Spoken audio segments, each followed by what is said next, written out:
Digital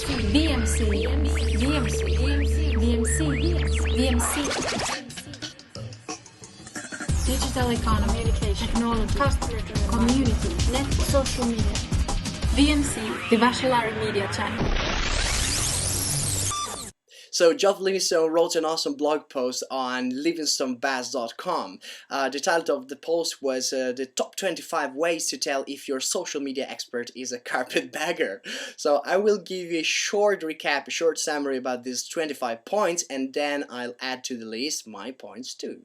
So he says companies need to turn a discerning eye onto their potential social media partners. Here's a quick list of some ways to vet potential social media experts. Here's the list. When asked about listening, gives you a blank stare. Converses at people instead of with them on social networks. Not tangible past experience delivering return on investment either for themselves or others. 4. Doesn't understand how social media integrates into large corporate communication or business strategy. Then first recommendation is to blog. Believes in delivering messages. Will ghostwrite blog posts and other social content for you.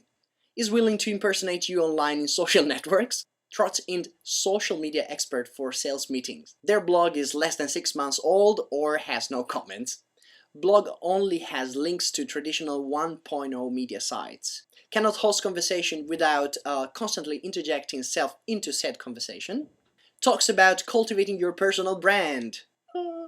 Will not allow employees to participate in larger conversation.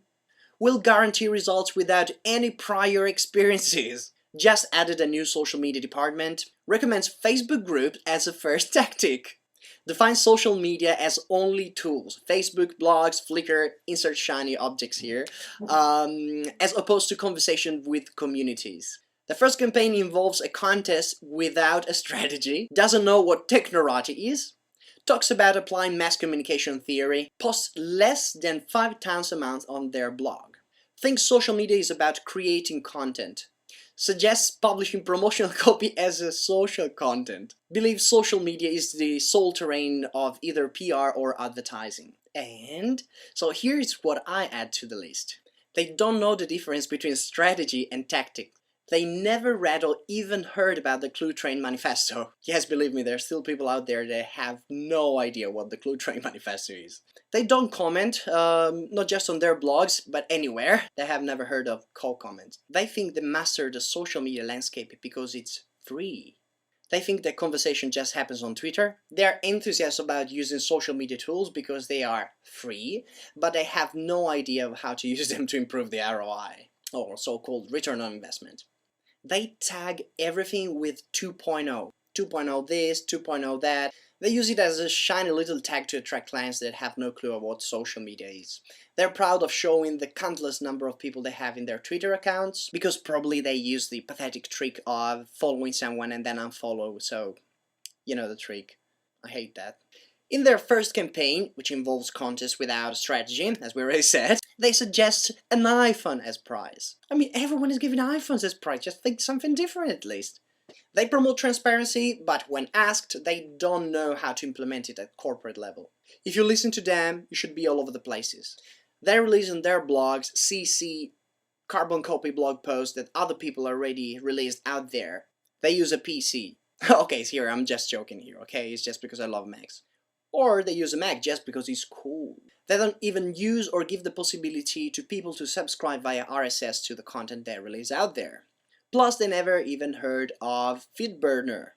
They just promote the use of social media, but they're not able to deal with the consequences that their clients are facing because they ended up using it the wrong way.